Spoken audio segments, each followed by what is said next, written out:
quiero que repasemos juntos algunas situaciones que vivieron algunas personas en la historia y que Dios permitió que queden registradas en la Biblia.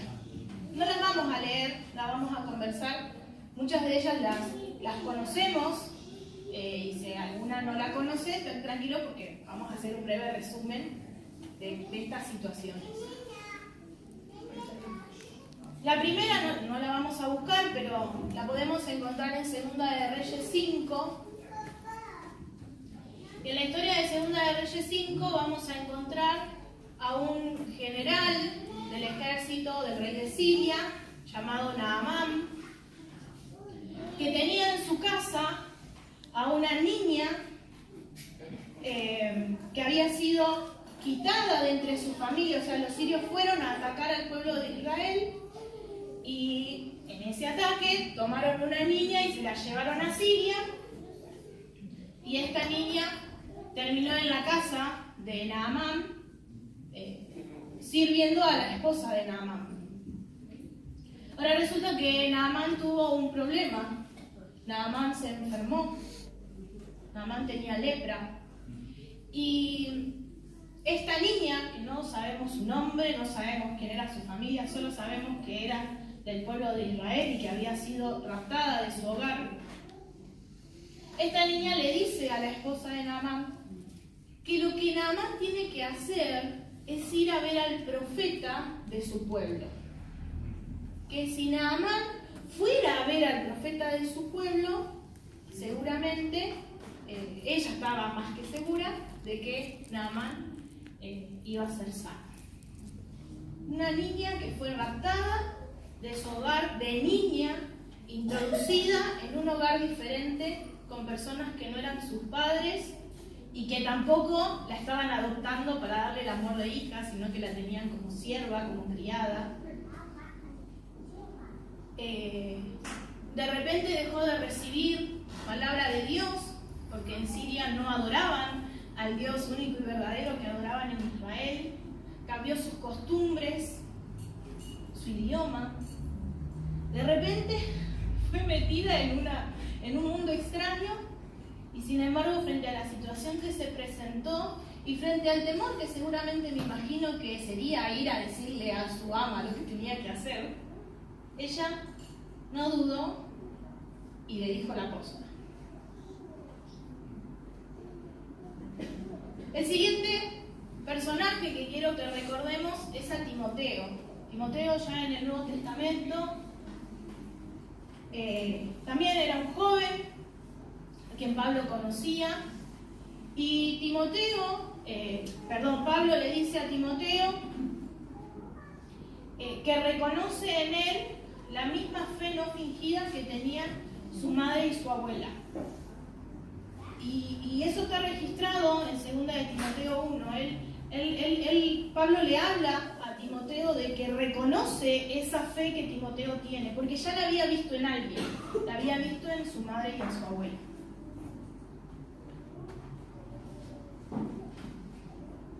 Después quiero que recordemos a Samuel.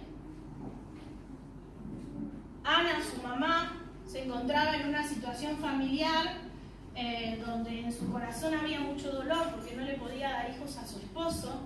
Entonces va al templo y le implora al Señor que le conceda un hijo, que le quite ese dolor que ella tiene y le conceda un hijo. Y que si Dios le concedía el hijo, ella lo iba a dedicar al Señor todos los días de su vida. Y así pasa. Dios le concede a Ana un hijo, Samuel, y ella lo cría en su hogar hasta que se cumple el tiempo adecuado para que él pueda ir, y va y lo deja en el templo. Ana literalmente dejó a Samuel en el templo a cargo de Elí, que era el sacerdote en el templo, y Samuel empieza a aprender y a crecer dentro del templo, sirviendo en el templo. Era un niño, no era chiquito, era un niño.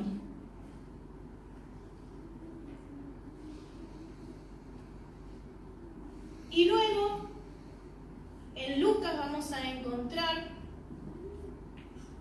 a Elizabeth, embarazada Elizabeth, prima de María, la madre de Jesús. Ella también no podía tener hijos y Dios le dice a su esposo, a Zacarías, que le iba a regalar un hijo y le dice exactamente cuál era el propósito que Dios tenía para su hijo. Nosotros lo conocemos como Juan el Bautista. Y en Lucas 1, ya ahí cerca de los versículos 40, por ahí, nos encontramos a Elizabeth, ya de 6 meses de embarazo, en su casa. No sé, habrá estado planchando, cocinando. Tocan a la puerta y dice que cuando Elizabeth escuchó el saludo de la persona que estaba en la puerta, el niño saltó en su vientre y Elizabeth fue llena del Espíritu Santo. Era María que la venía a visitar. María ya sabía, ya había tenido el encuentro con el ángel Gabriel, que le había anunciado que iba a concebir y iba a dar a luz a Jesús. Y María, muy jovencita, de 16 años, fue al mejor lugar, fue a buscar a una mujer que ya tenía por lo menos 6 meses de experiencia. Y dice que en el momento en el que Elizabeth escucha el saludo de María, el niño salta en el vientre y ella es llena del Espíritu Santo. Ahora yo me pregunto, ¿qué tienen todos estos niños en común?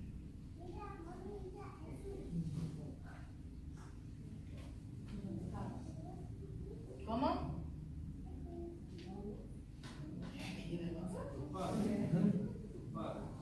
La fe de sus padres. La fe de sus padres, bien, por ahí viene la cosa. Todos estos niños tienen algo llamado vida espiritual que comienza aún estando en el vientre. Hay un pastor en La Plata, Héctor Graciosi, que escribió sobre la vida espiritual intrauterina. Todas estas personas son personas que, gracias a la fe de sus padres, tuvieron una vida espiritual intrauterina, aún desde el vientre de sus madres. El caso de Juan el Bautista es tremendo. Solamente escuchan la voz de María y el niño dice que saltó en el vientre. No soy mamá, no sé lo que se siente, pero me imagino que el movimiento del bebé en el vientre es ¡ah! Bueno, este bebé saltó. No sé qué tan alto, pero este bebé saltó. No sé qué le habrá dicho Elizabeth en ese momento. Quédate quietito. Pero dice literalmente que el bebé saltó. No que se movió, no que sintió una burbujita. El bebé saltó. El pastor que escribió este libro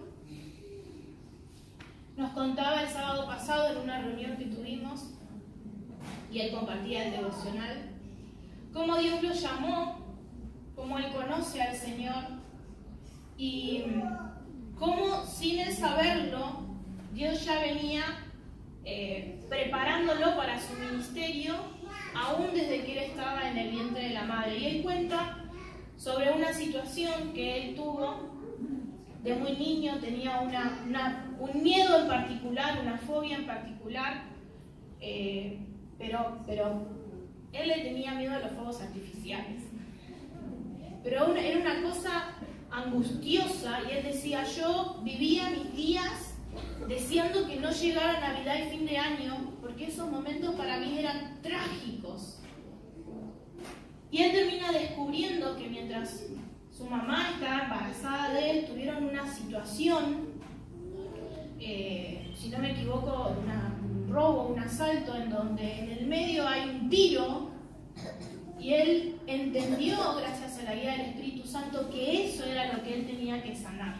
Algo que había pasado mientras él estaba en el vientre de la madre, y que sin embargo le había dejado un temor importante y muy particular.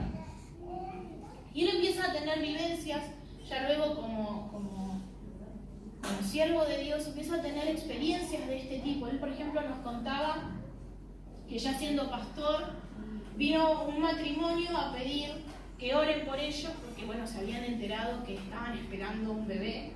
Así que fueron al pastor y le dijeron: pastor, nosotros queremos que usted ore por nosotros. El pastor ora y pasa el tiempo. Y unos 6 meses después, como que se quedó, no le pregunté cómo anda. No sé, capaz que no se congregaban mucho porque dice que no había tenido mucha novedad al respecto. Y agarra y la llama. Y dice que justo cuando la llama, la mujer se encontraba con el remis en la puerta de la casa porque había empezado a tener contracciones. Dice, pastor, tengo el remis en la puerta, mi bebé ya nace. Y no es momento, estoy de 7 meses, le decía. Y el pastor nos contaba que, dice, en ese momento, no sé, el Espíritu Santo que me dijo que yo tenía que hacer eso, capaz que si hoy lo pienso no lo hago, pero yo le dije, bueno, ¿por qué no pones el teléfono en tu panza? Yo le quiero hablar a tu bebé. Y el pastor le dijo, querido, yo sé que vos estás ansioso por salir a conocernos, estás desesperado, pero no es el momento todavía. Tenés que esperar un poco más, porque es necesario que te formes de forma completa y ya en un tiempito más vas a ver que nos vas a conocer y vamos a disfrutar de la vida juntos. Bueno, chau, se fue. Después hablando con esta madre, fue al hospital. Es verdad, había tenido contracciones, había comenzado como a tener un poco de dilatación. No me pregunten porque yo no sé, y tampoco sé los detalles de la historia en cuanto a cuestiones médicas de la mujer, pero que es cuestión que cuando empezaron a hacer estudios y empezaron a hacer ecografías y demás, el bebé estaba sentado y se detuvo todo. Hoy volvió a la casa, el bebé a término nació.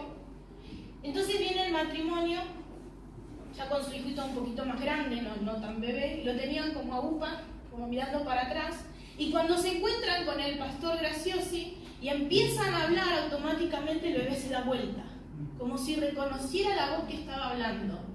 Dice, y a mí me llamó mucho la atención, porque en el momento hasta me sentí como, ¿qué hice? Le hablé a un bebé que está en la panza, le dije que espere. Y después él entendió cómo eso que él entendía que tenía que hacer en ese momento era algo que había que hacer. Ese bebé tenía que esperar. Y todo con lo que Dios le venía hablando acerca de la vida espiritual intrauterina, iba Dios revelándole, iba mostrándole cómo realmente funcionaba. Todas estas personas que acabamos de ver, y le aseguro que en la Biblia hay muchos casos más, son niños que aún estando en el vientre de sus madres contaban con padres de fe, como decía recién Daniel. Y su vida espiritual comenzó aún antes de conocer la luz del día.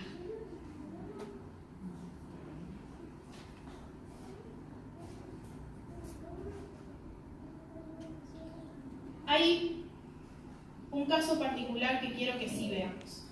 Está en Éxodo, perdón. Éxodo 2.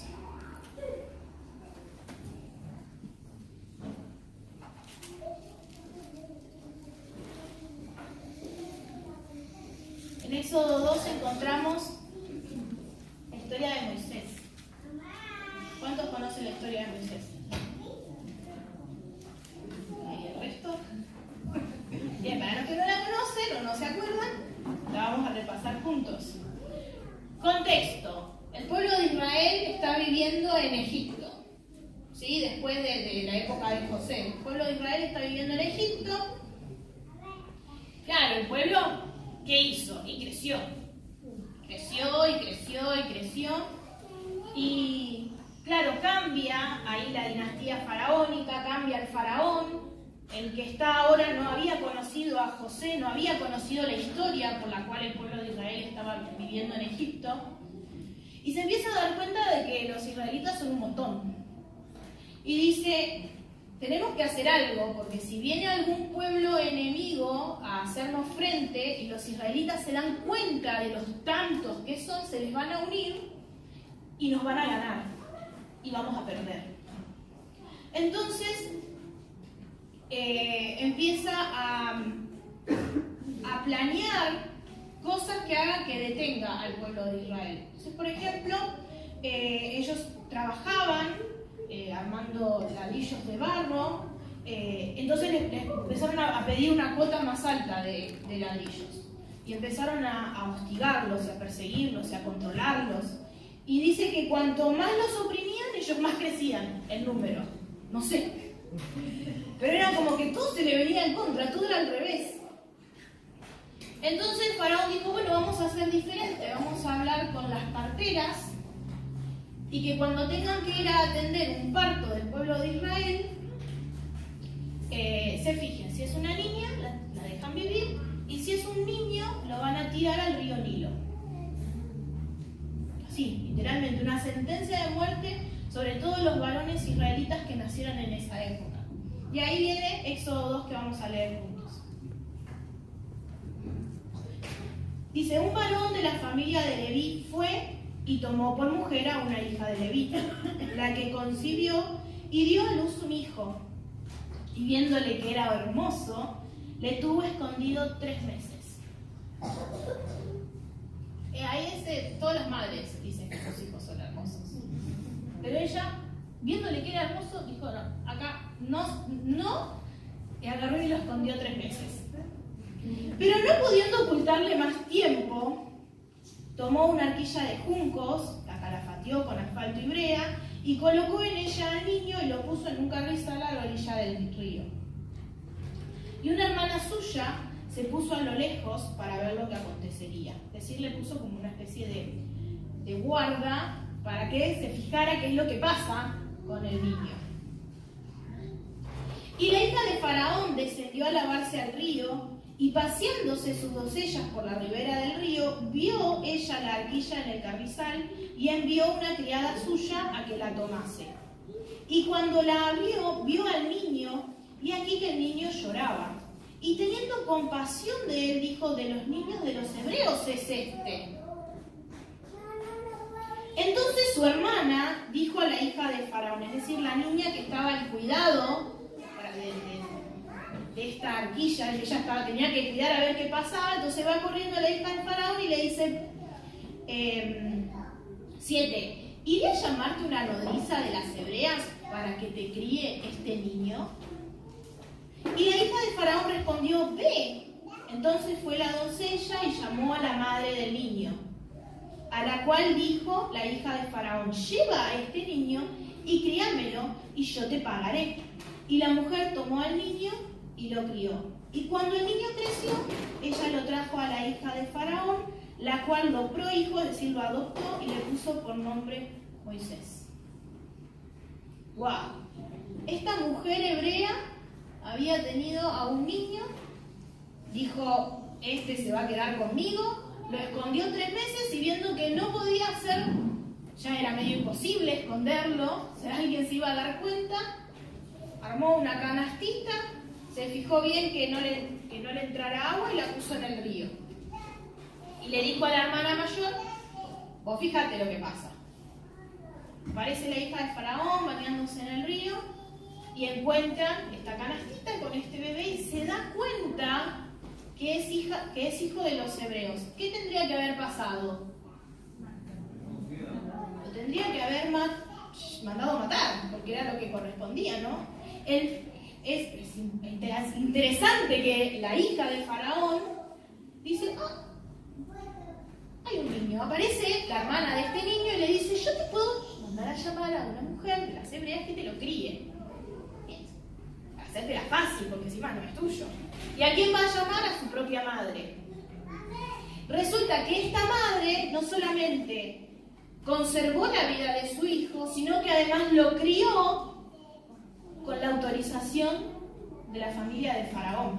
La misma familia que había dado una sentencia de muerte, ahora le pagaba porque este niño viviera y aprendiera bien. Es interesante cómo Dios preparó eso. Luego, Moisés sería devuelto a la hija de Faraón, ella lo adopta, y Moisés recibe instrucción como si fuera parte de la familia real.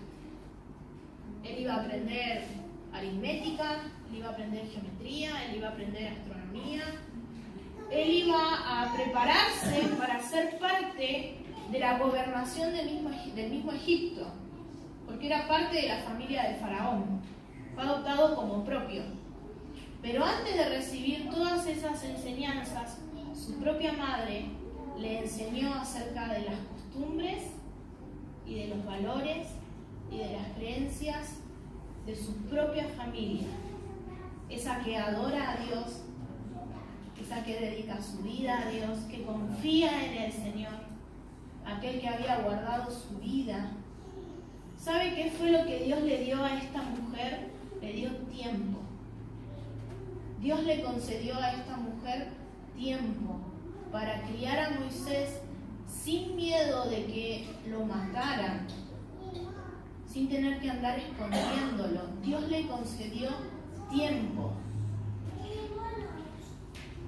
Esta mujer no podía evitar que este niño después se fuera con la hija de Faraón y aprendiera lo mismo que aprendían los egipcios. No lo podía evitar, porque ese era el acuerdo, ese era el trato. Esa era la condición para que Moisés permaneciera con vida.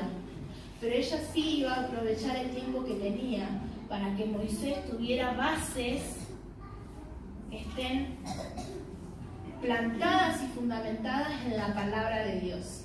Gracias, sí, Señor. ¿Sabe qué?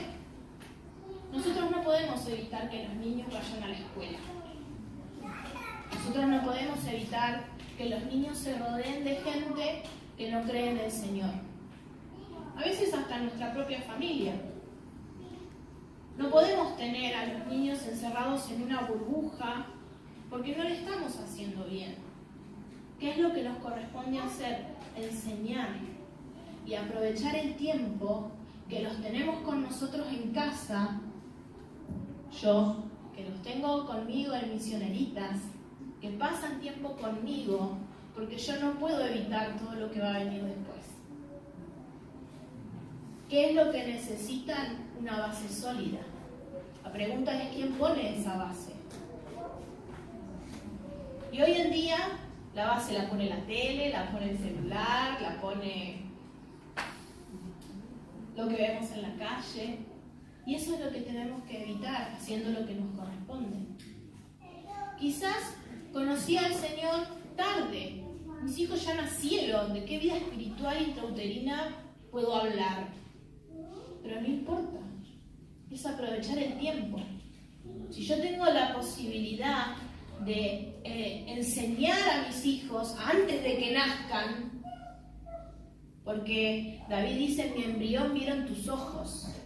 Yo estoy convencida de que si pudiéramos tener memoria de lo que vivíamos en el vientre de nuestra madre, no se habla de que los niños reconocen voces, de que es bueno hablar, de que es bueno leer, ¿no?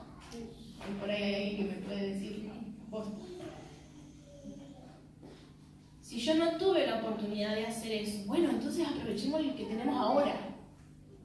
Porque lo demás no lo podemos evitar.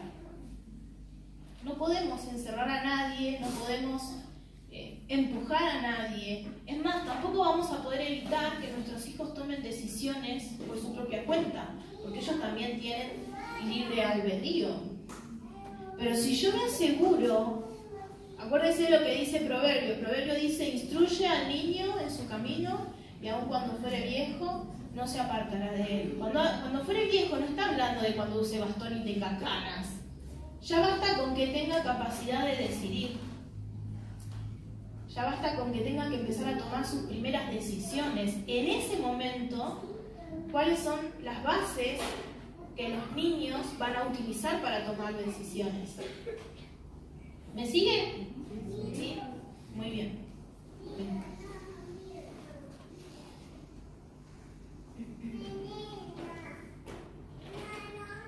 En estos días que seguimos hablando en cuanto a la legalización del aborto, no quiero que piense que soy pesimista ni nada por el estilo, pero nosotros sabemos que la palabra dice que las cosas van a ir cada vez peor. Y yo creo que quizás no es ahora, quizás será después, pero capaz que en algún momento puede suceder que el aborto se apruebe como algo legal. Y yo creo que Dios nos está dando tiempo. Yo le compartía ayer a mi mamá,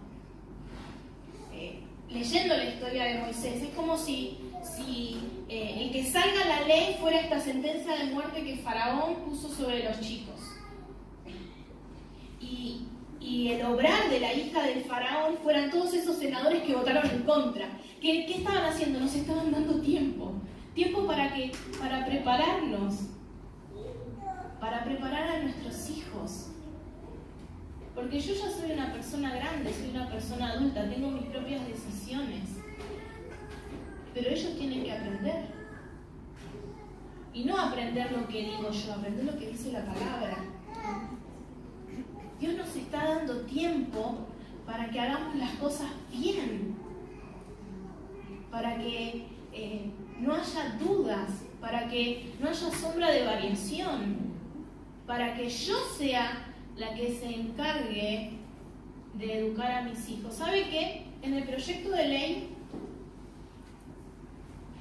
de la educación sexual integral que se aplica en todas las escuelas, hay un artículo que le permite a los padres, no sé si esto el pastor lo contó, pero hay un artículo que le autoriza a los padres pedir un recurso de amparo para presentar en la escuela, y en este recurso de amparo le permite al padre decidir qué cosas de esa ley pueden aprender sus hijos y qué cosas no.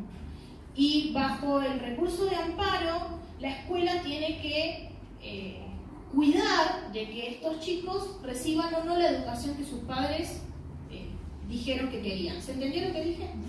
¿Sí? Bien. ¿Sabe qué? Actualmente ese artículo está queriendo ser quitado para que los padres no puedan velar por la educación de sus hijos. ¡Wow! Y el día que se apruebe la ley respecto del aborto, automáticamente el tema entra en la ley de educación sexual integral. Y sin ni hablar de todas las cosas que ya se aplican y que ya están inmersas, ¿no? Fíjense la importancia de que nosotros no perdamos el tiempo, de que aprovechemos el tiempo que estamos acá, que cantemos con nuestros hijos, que oremos con nuestros hijos, que escuchemos la palabra del Señor con nuestros hijos. A nosotros nos parece que no prestan atención, pero déjenme decirles que sí. Y yo puedo volver a casa y preguntar, y los chicos saben, porque son totalmente capaces de saber y de entender. Mayor o menor dificultad, en mayor o menor medida, por más o menos tiempo, porque los chicos muy chiquitos no están preparados, ni física ni intelectualmente, para estar 2 horas sentaditos. Pero tenemos que aprovechar el tiempo. Gracias. Nosotros podemos preparar a nuestros hijos para que ellos puedan enfrentar la realidad.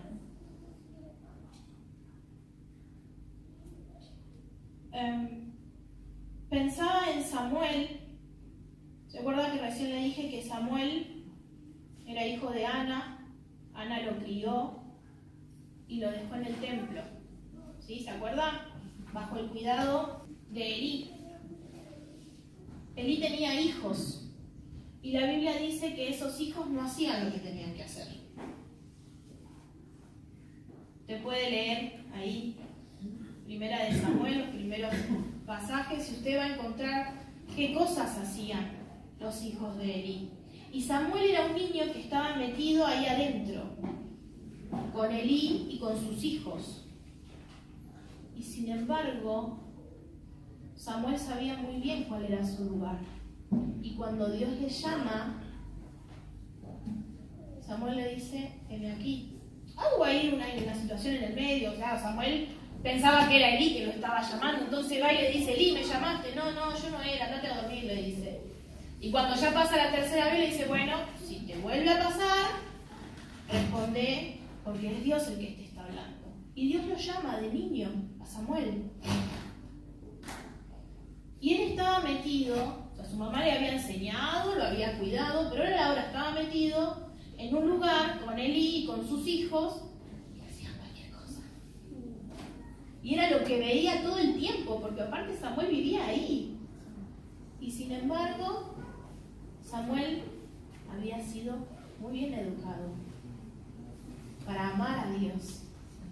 Y él sabía muy bien cuál era su lugar y qué era lo que correspondía. ¿Sabe qué? María, la madre de Jesús, tenía 16 años, más o menos, por ahí. Estaba comprometida con un hombre, era un compromiso, el desposorio, si no me acuerdo, el tiempo de compromiso duraba más o menos como un año, si no me equivoco.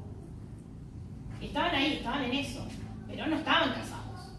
Y cuando el ángel se le presenta a María, era la primer palabra nueva que Dios daba después de 400 años de silencio. Es decir, que durante 400 años, más o menos 4 generaciones, Dios no había dicho nada nuevo de lo que había dicho durante todo el Antiguo Testamento. Y el pueblo de Israel seguía confiando en las promesas de Dios, pero promesas dadas a gente que había vivido 400 años atrás. Y María, ¿sabe que el único cuestionamiento que María... La única inquietud que tenía María era cómo iba a suceder si ella no había estado con ningún hombre. Le dice, ¿cómo será esto si yo no conozco varón? Es decir, que fíjense que María estaba preocupada por su santidad. ¿Cómo puede ser esto si yo... No puede ser. ¿Cómo va a ser? Y cuando el ángel le dice, quédate tranquila, que el Espíritu Santo va a obrar en tu vida, ¿qué le dice después María? He aquí la sierva del Señor, hágase conmigo conforme a tu palabra. Esta chica hasta podía ser apedreada. Y sin embargo, ella confiaba en palabras dadas a sus super antepasados 400 años atrás. Es increíble lo que hizo María. Y la rapidez con que le dice que sí al Señor. Pero ¿dónde estuvo la clave? En lo que aprendió. Su confianza no vino de forma mágica, de la nada. No, ella fue enseñada, ella aprendió. Nosotros hoy, y nos pasa todo el tiempo, ay, Dios no me habla, Dios no me dice nada, no sé qué hacer. Abro la Biblia y voy a la iglesia y de repente nuestra vida es una catástrofe. Y no sabemos qué hacer, estamos de mal humor. Y mi hermano, mi hermana, nosotros en nuestro hogar no podemos fingir. Nosotros estamos desnudos en nuestro hogar. Y todo lo que yo soy en mi diario vivir es lo que más afecta, lo que más impacta en mi hogar y en todo en general. Porque 20 años después, sí, estamos en 2018, 2038, Sabri, ¿te acordás de mí? Yo estudiaba con vos. ¿Sabes que conocí al Señor? Y yo le tengo que decir, esta se dio cuenta de todo lo que yo hacía, no tenía que hacer. ¿Sabe que mi contacto y mi convivencia con todas las personas que me rodean también es parte de la vida espiritual intrauterina de los demás? ¿Qué les estoy enseñando? ¿Qué ejemplo estoy dando? ¿Qué palabras digo delante de las personas que no conocen a Cristo todavía? Cuando conozcan a Cristo, cuando sean dados a luz, ¿con qué bagaje llegan a Cristo? Si yo formé parte de sus vidas. ¿Está de acuerdo conmigo? Me mira muy serio. No sé, estoy retando. Estoy compartiendo lo que el Señor viene hablando a mi corazón. Y Dios y algunas personas más saben que el Señor no, dale, otra cosa. Y no, este tiempo que estamos viviendo, el Señor me viene hablando y siempre con lo mismo. Y yo estoy convencida de que Dios nos está dando tiempo. tiempo de regalo, para que nosotros nos pongamos las pilas, pero las pilas de las más buenas, las Duracell,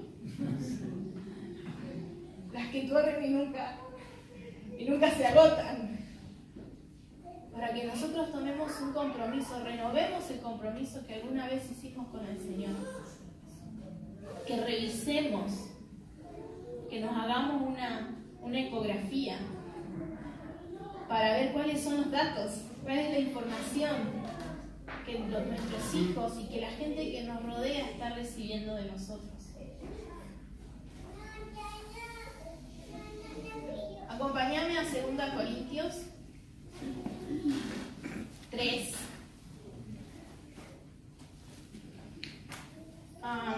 Yo lo voy a leer en lenguaje actual. No sé si acá se puede poner el lenguaje actual. Si no, yo se lo leo, porque le dije acompáñeme y dice distinto.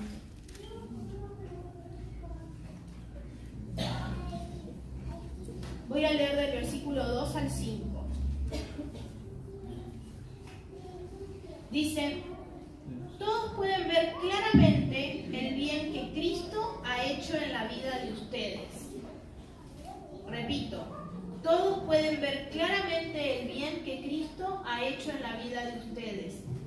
Para que la gente hable bien de nosotros. Para que la gente hable bien de nosotros, solo tiene que fijarse en ustedes. Porque ustedes son como una carta que habla en favor nuestro. Cristo mismo la escribió en nuestro corazón para que nosotros la presentemos. No la escribió en piedra ni con tinta, sino que la escribió con el Espíritu del Dios vivo. Y esa carta está a la vista de todos los que la quieran leer. 4. Por medio de Cristo, Dios nos asegura que todo es cierto, que todo lo que el Espíritu escribió es cierto. 5. Pero nosotros no somos capaces de hacer algo por nosotros mismos. Es decir, que veníamos bárbaros hasta que descubrimos que todo esto que venimos diciendo no lo puedo hacer por mi cuenta. El versículo no termina. Es Dios el que nos da la capacidad de hacerlo. Dios nos está dando tiempo, pero también nos está dando la capacidad de hacer lo que tenemos que hacer. Te invito a ponerte de pie.